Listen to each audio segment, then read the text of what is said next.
I never imagined my own father would look me in the eye and steal my future, yet here I stand in our opulent ballroom, watching him destroy everything I've built.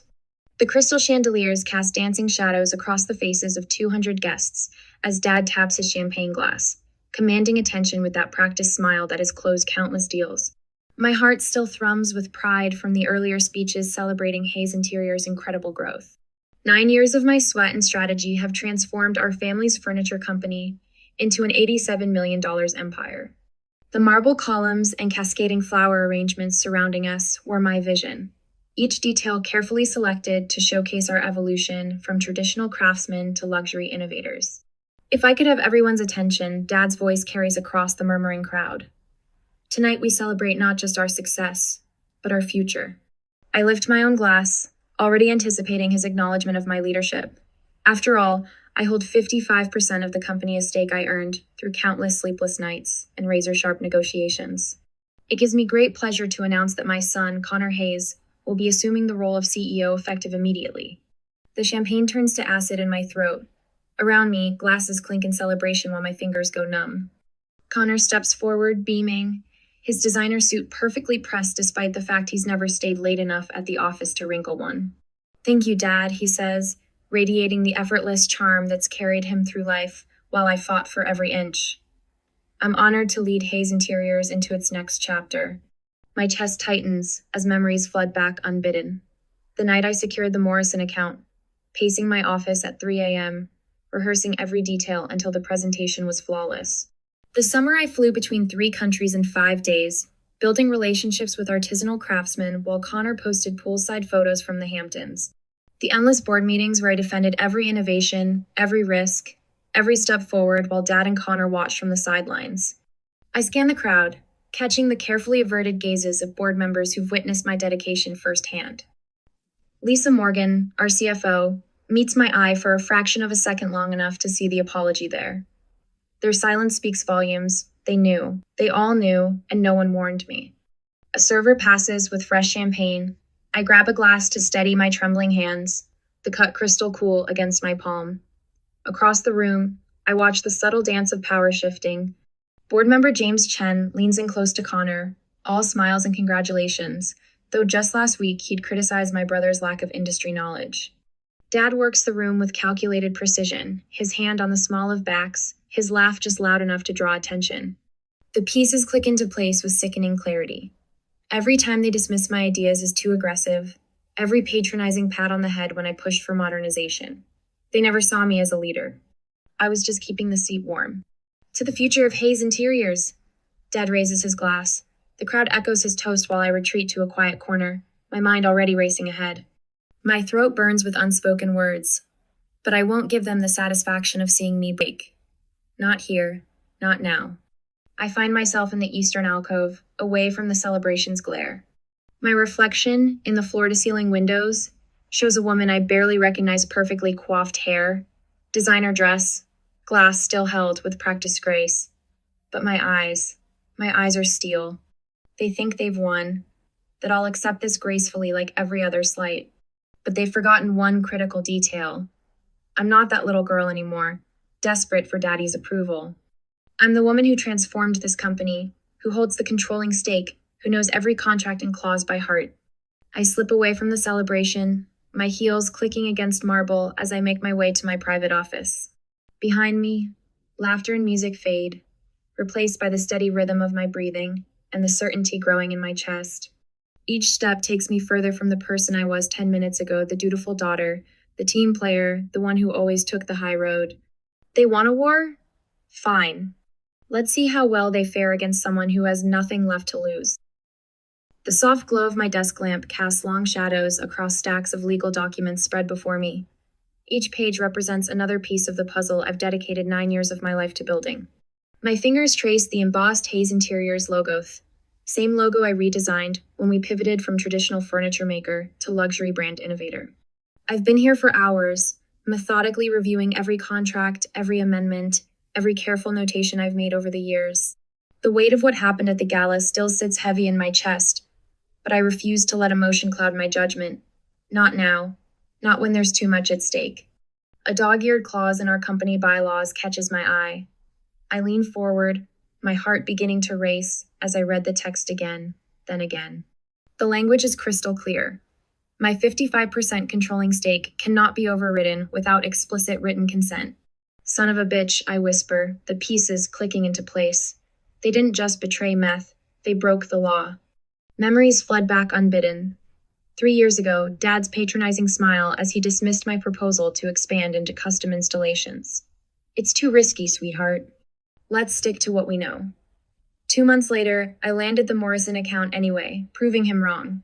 But instead of pride, I saw something else flash in his eyes. Fear. The monitor's glare illuminates another document board meeting minutes from 6 months ago. Connor hadn't even attended, too busy posting photos from his yacht in St. Tropez while I negotiated with artisans in Milan. Yet here's his signature, authorizing major policy changes I never saw. My jaw clenches as I uncover more discrepancies. Backdated contracts, circular approvals, a systematic effort to undermine my authority while maintaining the illusion of inclusion. Dad's fingerprints are all over it, the same tactics he's used to close deals for decades. A knock at my door breaks my concentration. Lisa Morgan, our CFO, steps in waiting for a response. Smart woman. She's been with Hayes Interiors longer than I have, seen every power play my father's orchestrated. I thought I'd find you here, she says, closing the door behind her. Her eyes dart to the papers spread across my desk. Found anything interesting? I hold up the bylaws. Did you know about this? She meets my gaze steadily. I had my suspicions. Jonathan's been pushing the boundaries for months, testing how far he could go without triggering legal oversight. And Connor? A puppet, Lisa says, settling into the chair across from me. Your father's been grooming him, teaching him just enough to maintain appearances. But everyone knows who really built this company. She pauses, choosing her words carefully. Charlotte, there are others who see what's happening. Board members who respect what you've accomplished. I lean back, studying her face. In the harsh office lighting, I can see the weight of unspoken words in her expression. How long have they been planning this? The groundwork started after the Morrison deal, when you proved you could innovate without his approval. She pulls a folder from her briefcase. You might want to see these too. My hands don't shake as I open the folder, but my stomach twists at what I find inside. Financial records, carefully annotated with Lisa's precise handwriting, showing systematic manipulation dating back months.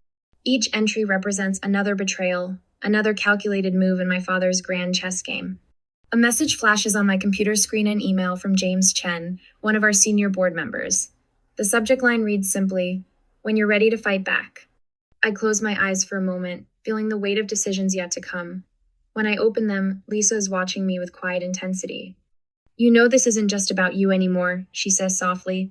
Hayes Interiors employs over 300 people. Your father's leadership style. It's from a different era. We need innovation to survive, not regression.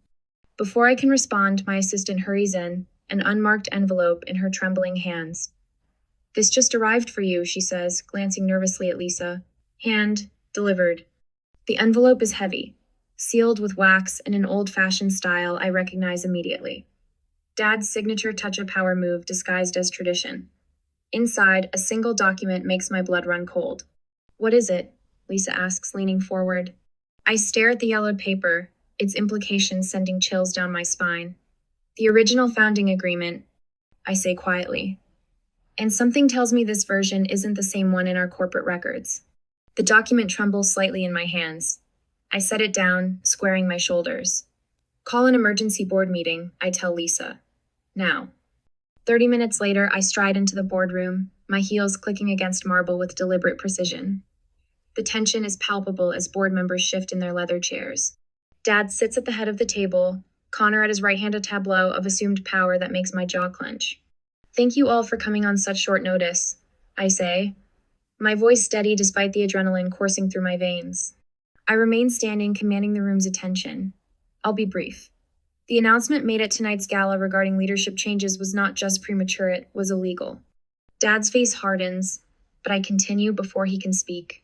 As the holder of 55% controlling stake in Hayes Interiors, any executive changes require my explicit written consent. I lay out the bylaws, my evidence arranged with surgical precision. Consent which, as you can see, was never given. Charlotte, Dad's voice carries that familiar patronizing tone. You're embarrassing yourself. No, Dad. I cut him off, surprised by the steel in my own voice. You've embarrassed yourself. And the company. I slide copies of the documented irregularities across the polished table. These records show a pattern of manipulation that I believe the board will find concerning. The room erupts in murmurs as board members leaf through the evidence. James Chen catches my eye, giving an almost imperceptible nod. But victory tastes bitter as I watch the color drain from Connor's face. He's a puppet, yes, but he's still my brother. I gather my materials, the weight of dozens of eyes pressing against my skin.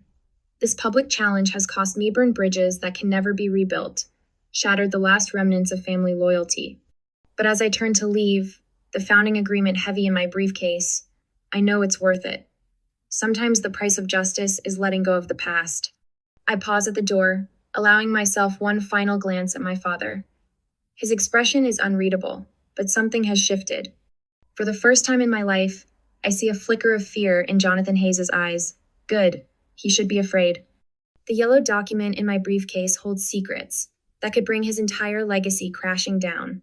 And tomorrow, I intend to find out exactly what they are. The television screen in my office flickers with Connor's perfectly rehearsed smile as he delivers another carefully crafted interview. Hayes Interiors has always been about family, he says, adjusting his designer tie. We're excited to return to our traditional values. My fingers tighten around my coffee mug. Traditional values. Code for pushing me aside, erasing 9 years of modernization and growth. Dad's press conference plays on another screen, his commanding presence filling the downtown conference center as he announces their bold new direction. The media blitz has been relentless. Every business channel, every industry publication, every corporate memo screaming the same message. Charlotte Hayes is out. Connor Hayes is in. The words blur together on my tablet as I scroll through another analysis piece, questioning my leadership decisions. I shut off the screens, letting darkness settle over my office. The silence feels heavy, almost protective. Outside my window, Chicago's skyline glitters against the night sky. The same view I've stared at during countless late nights building this company. My phone buzzes with a text from Margaret Lee. Don't let them break you. Remember Morrison. The Morrison account. I close my eyes and I'm back in that moment, pacing the same office at 3 a.m., rehearsing every detail of the presentation. The board had called it impossible, too ambitious. But I saw the potential, planned every angle. When I finally walked out of that meeting with Morrison's signature, it changed everything. Hayes Interiors wasn't just furniture anymore. We were innovators, trendsetters. David Ortiz's voice echoes in my memory. Only you could have pulled this off, Charlotte. He'd stayed late with me that night, running numbers, refining projections. Just like he did during the European expansion, the digital transformation, every major leap forward. The memories hit differently now, sharp-edged with new purpose. Each victory wasn't just about business. It was proof. Proof that I'm not what they think. Not the dutiful daughter playing at power. Not someone they can simply brush aside when convenient. A notification pings, tomorrow's emergency board meeting. My heart rate kicks up, but my hands are steady as I pull up the presentation I've spent days preparing. The evidence is irrefutable. Financial records, witness statements, legal documents proving every manipulation, every betrayal. I reach for my phone, dialing Lisa Morgan's direct line. She answers on the first ring. Are you ready for tomorrow? I ask. Everyone's on board, she says. Kevin Roberts just confirmed. We've got your back, Charlotte. The knot in my chest loosens slightly. I've always fought alone, carried every burden myself. But this time is different. I stand, walking to the window. My reflection looks back at me, backlit by city lights. There's a steel in my eyes that wasn't there before, forged by betrayal and sharpened by determination. The boardroom doors feel heavier than usual the next morning. Every head turns as I enter, conversations dropping to whispers. Dad sits at the head of the table, Connor at his right hand, a tableau of patriarchal power they've spent decades perfecting. Charlotte, Dad says, his smile not quite reaching his eyes. I hope you're here to be reasonable about this transition. I don't smile back. Instead, I walk to the podium, plugging in my laptop. The screen behind me flickers to life. I'd like to draw the board's attention to several documents, I say, my voice cutting through the tension.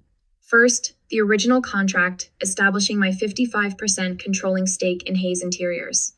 Dad's smile falters. Connor shifts in his seat. This stake wasn't gifted to me, I continue, advancing through evidence I've gathered. I earned it, through the Morrison account, the European expansion. 9 years of transforming this company, while others were content to coast on our reputation. Lisa Morgan leans forward, her expression intent. Kevin Roberts nods slowly. But more importantly, I say, pulling up the next document, I'd like to discuss these communications between Jonathan Hayes and several board members dating back 6 months. Communications explicitly planning to circumvent my legal authority. The room goes absolutely still. I can hear Dad's sharp intake of breath, see the color drain from Connor's face. But I don't stop. I can't stop. Every ignored suggestion, every dismissed innovation, every patronizing pat on the head, it all leads to this moment. I move for an immediate vote, I say, my voice steady despite my pounding heart, to formally recognize my controlling stake in leadership position.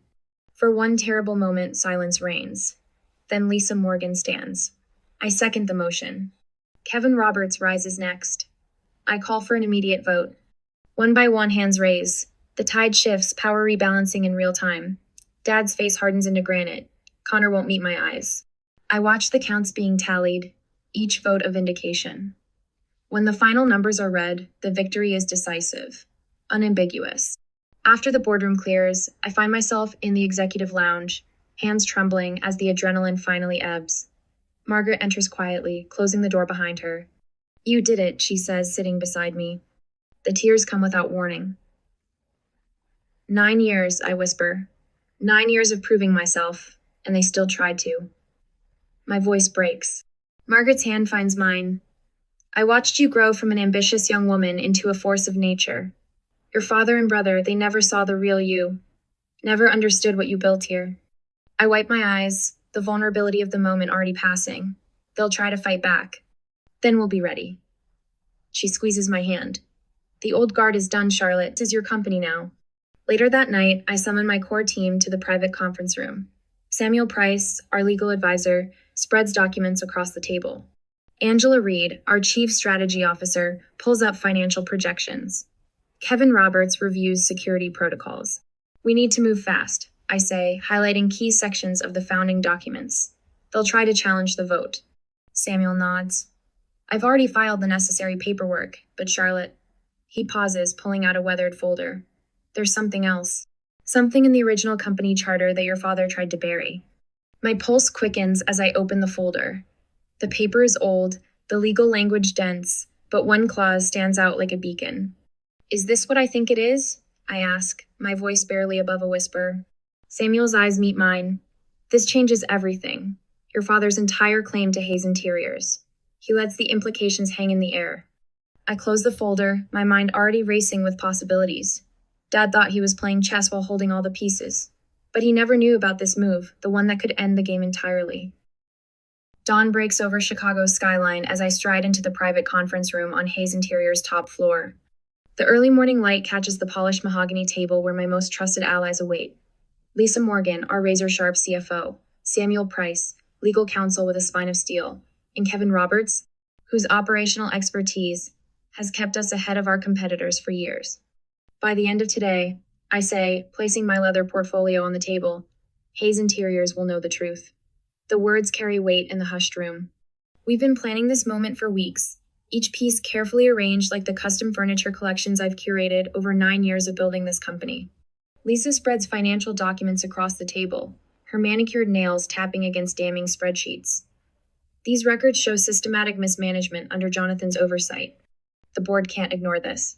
They won't have time to ignore it, Samuel adds, his voice carrying the quiet confidence of someone holding a winning hand.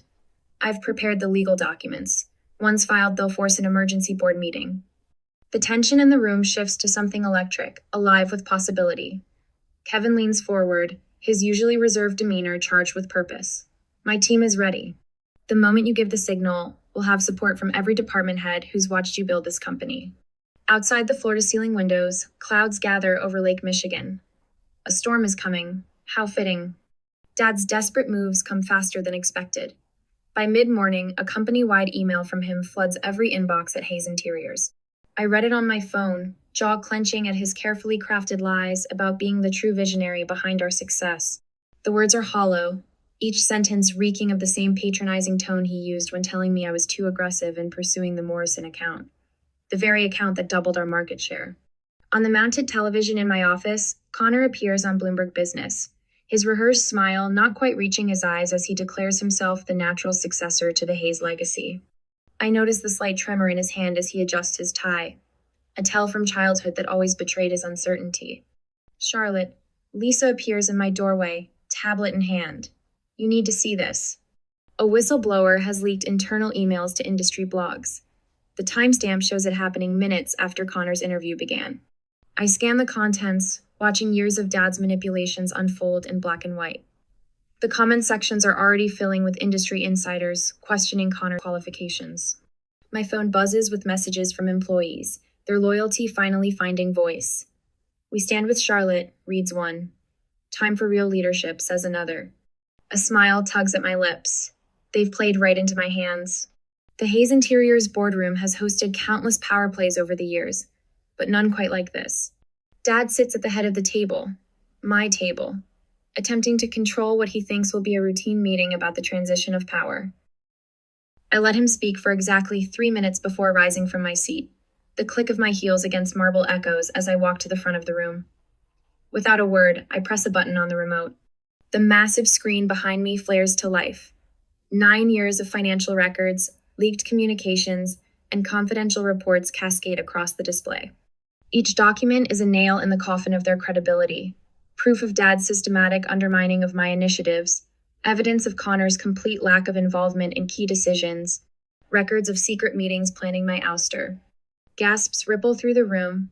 I see the blood drain from Dad's face as he recognizes his own signature on documents he thought were buried forever. Connor shifts in his seat, his confident facade cracking as board members turn to stare at him. For 9 years, I say, my voice steady, I have transformed Hayes Interiors from a regional furniture company into an $87 million empire. While some were planning my removal, I was planning our future. Lisa stands, her voice cutting through the tension. The financial records speak for themselves. Every major growth initiative, every successful expansion, all originated with Charlotte. Kevin rises next, his quiet authority commanding attention. Our operational success, our innovation in the market, it's all been under Charlotte's leadership. One by one, board members and executives who've witnessed my dedication find their voices. The very people Dad and Connor thought they had in their pocket now turn against them. Years of resentment finally breaking free. The tide turns with shocking speed. I watch Dad's carefully constructed world crumble, his eyes darting between formerly loyal faces now turned cold. Connor's usual smirk has vanished, replaced by something closer to panic as he realizes Dad's influence can't save him anymore. I stand at the front of the room, spine straight, watching the power shift happen in real time. This company deserves leadership based on merit, not manipulation. I declare, letting my gaze meet each person in the room. The words land with finality. In the heavy silence that follows, I can already see tomorrow's headlines taking shape. And this is only the beginning. The convention center thrums with nervous energy as Dad takes the podium, his practiced smile betraying the desperation behind his eyes. Reporters crowd the front rows, smartphones raised like weapons, while investors and board members line the back wall. The massive screens behind him flash with glossy images of Hayes Interiors' new vision, a vision that conspicuously erases my 9 years of leadership. Recent changes at Hayes Interiors reflect our commitment to stable, traditional leadership. Dad announces, each word calculated to undermine me. The transition to my son Connor ensures continuity of our family values. I watch from the shadows of the broadcasting booth, my throat tight with disgust. Beside me, Lisa Morgan, our CFO, grips a leather portfolio containing every document we need to shatter their carefully constructed lies. They're getting desperate, she whispers. She's right. I can see it in the way Connor fidgets with his tie during his live interview and how his responses about legal technicalities sound rehearsed and hollow. Their social media campaign has been working overtime, pushing narratives about corporate stability and preservation of legacy. But they've forgotten what I learned building this company. Perception isn't power. Control is.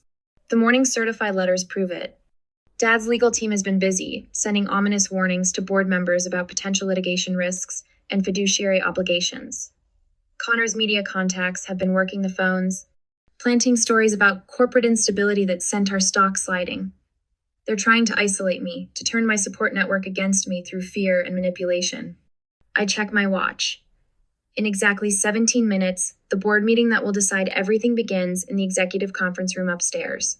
I think of the USB drive in my pocket, loaded with 9 years of meticulously documented evidence. Every secret deal, every manipulated contract, every instance where they thought I wasn't paying attention. It's time, Lisa says, her eyes bright with anticipation. The executive conference room falls silent as I take my place at the head of the table. The morning sun streams through floor-to-ceiling windows, catching the crystal water glasses and making them spark like coming lightning. Dad sits to my right, Connor to my left, both radiating false confidence. The rest of the board waits, tension crackling in the air. I don't speak immediately. Instead, I carefully remove my laptop, connect it to the room's display system, and meet each person's gaze. Some look away, others hold firm. I've memorized where each one stand who stayed loyal, who wavered, who sold out to the highest bidder. Before we begin today's vote, I say, my voice steady and clear, I'd like to share some information that affects every person in this room. The first document appears on screen. Internal emails revealing Dad's systematic dismantling of supplier relationships I'd built, replacing them with his cronies at inflated costs. Next comes proof of Connor's attempts to manipulate stock prices through leaked false information. With each revelation, their faces grow paler, their postures more rigid. Charlotte, Dad starts, but I silence him with a raised hand. I'm not finished. I pull up the financial records next year's of creative accounting designed to hide their true intentions. Every decision, every betrayal, every attempt to undermine what I built, it's all here. Documented, verified, undeniable. The evidence unfolds like a perfectly orchestrated symphony. Testimony from executives they tried to bribe. Proof of secret board meetings held without proper notification. Documentation of my 55% controlling stake and the illegal attempts to override it. My phone lights up with notifications as the story breaks across major news outlets. Industry analysts are already weighing in, their tweets scrolling across my screen. Shocking revelations at Hayes Interiors. Corporate coup exposed. Charlotte Hayes reveals years of systematic manipulation. The hashtag number Hayes Interiors exposed trends within minutes, accompanied by clips from Dad's earlier press conference now playing like a tragic comedy against the backdrop of truth. Connor's phone buzzes incessantly, his media contacts warning him that the story is already breaking. Dad's lawyer frantically flips through papers, searching for loopholes that don't exist. The board members who backed their coup now stare at their hands, unable to meet my eyes. I save the most damning evidence for last. Recordings of Dad and Connor planning this takeover months ago, dismissing my contributions with casual cruelty. The room fills with the sound of their own voices, dripping with contempt and arrogance. The era of deceit ends today, I declare, standing to emphasize my words. Hayes Interiors will no longer be a playground for toxic ambition and betrayal. Those who supported this attempted coup have a choice: resign now or face the legal consequences of your actions. Dad's face has gone from red to white, his hands trembling as he reaches for his water glass. Connor's earlier bravado has evaporated, replaced by the panicked look of someone watching their future crumble. The board members who once dismissed my concerns as overly aggressive now lean forward, eagerly distancing themselves from the losing side. But there's one more card to play. I remove an envelope from my briefcase, placing it deliberately at the center of the table. The room goes completely still. This document was buried in our company archives, I say softly. Its contents could completely dismantle what remains of the old guard's influence. I'll be reviewing it with our legal team tomorrow morning unless anyone has something they'd like to confess now. Dad and Connor exchange a look of naked fear. And I know I've won. Not just the company, but my freedom from their manipulation. The document might be nothing but watching them squirm. I realize they have plenty to hide. Let them spend the night wondering which of their buried secrets I've discovered. Tomorrow will come soon enough. The early morning sun streaks through the floor-to-ceiling windows of Hayes Interior's redesigned headquarters, casting long shadows across my private office. I stand before the panoramic view, watching the city wake up beneath me. My reflection in the glass shows a woman transformed still wearing my signature tailored blazer, but my shoulders carry a different weight now. Not the burden of betrayal, but the mantle of true leadership. I trace my fingers over the sleek presentation folder on my desk, feeling the embossed company logo. Inside lies our complete transformation strategy, the culmination of months of meticulous planning. Every page represents a step forward, away from the old guard's stagnant thinking and toward a future where innovation meets craftsmanship. The soft chime of my phone breaks the silence. A text from Margaret Lee. Ready when you are. I smile, remembering how she stood by me through the darkest days. One of the few who saw past my father's charismatic facade to recognize the rot beneath. The press conference room buzzes with anticipation as I stride to the podium. Camera flashes punctuate the air like lightning. The familiar faces of industry reporters lean forward, pens poised. I don't need my notes, I've lived and breathed this vision for months. Hayes Interiors stands at a crossroads. I begin, my voice steady and clear. Our heritage of craftsmanship remains our foundation, but today we step boldly into the future. I outline our plans for sustainable manufacturing, digital design integration, and expanded artisan partnerships. The room's energy shifts from skepticism to excitement as I detail each innovation. Later, I find myself back in the grand ballroom where everything changed. The space has been transformed, just like the company, heavy crystal chandeliers replaced with modern sculptural lighting, the stuffy oil paintings swapped for commissioned pieces by emerging artists. Yet standing here still makes my chest tighten with phantom pain. Quite a change, isn't it? Lisa Morgan appears beside me, her heels clicking against the marble floor. Our CFO's presence grounds me in the present. You did it, Charlotte. You really did it. I turn to survey the room filled with board members and industry leaders, all here to celebrate our new direction. No forced smiles or hidden agendas, now just genuine appreciation and shared purpose. We did it, I correct her. I couldn't have done this alone. Sunlight floods the modern atrium as employees gather for our company-wide luncheon. The space buzzes with energy, conversations flowing as freely as the champagne. James Chen raises his glass, commanding attention. To the woman who showed us that integrity and innovation aren't just buzzwords, they're the foundation of true success. Margaret Lee steps forward, her eyes bright with pride. When others saw obstacles, Charlotte saw opportunities. She didn't just save Hayes Interiors, she transformed it. The room erupts in applause, and I feel the warmth of genuine appreciation wash over me. These people aren't just employees, they're the heartbeat of everything we've built together. The afternoon finds me in quiet conversation with Kevin Roberts in the company lounge, its modern furnishings showcasing our latest designs. Remember when your father said our eco-friendly line would never sell? He chuckles, gesturing to the sales reports spread between us. Now it's our fastest growing segment. He never understood that tradition and innovation aren't mutually exclusive. I reply, my tone free of bitterness. The anger that once consumed me has mellowed into something else, and not quite forgiveness, but acceptance of the past as a catalyst for change. The workshop space fills with eager faces as I wrap up my presentation to a group of young designers. One participant, Sarah Chen from our biggest competitor, raises her hand. How do you stay true to your vision when everyone says it's impossible? I pause, considering the weight of her question. You learn to distinguish between genuine obstacles and other people's limitations, I answer. And you find allies who believe in that vision as much as you do. The setting sun paints the city in shades of amber as I stand in our newly renovated boardroom. The space epitomizes our transformation clean lines and cutting-edge technology seamlessly integrated with handcrafted details. From here, I can see the whole city, but my gaze is drawn to the old Hayes building in the distance, its traditional facade now looking small and dated. My phone buzzes with a message from our head of innovation. The latest prototype tests exceeded expectations. A smile tugs at my lips as I think about tomorrow's investor meeting, where we'll unveil the next phase of our evolution. The future stretches out before me, full of possibility. 9 months ago, I stood in a different room, watching my father try to steal my legacy. He never understood that Hayes Interiors wasn't his to give away. It belonged to those who would shepherd it into the future. Now, looking out over the glittering cityscape, I know with absolute certainty that the best revenge isn't destruction, it's evolution.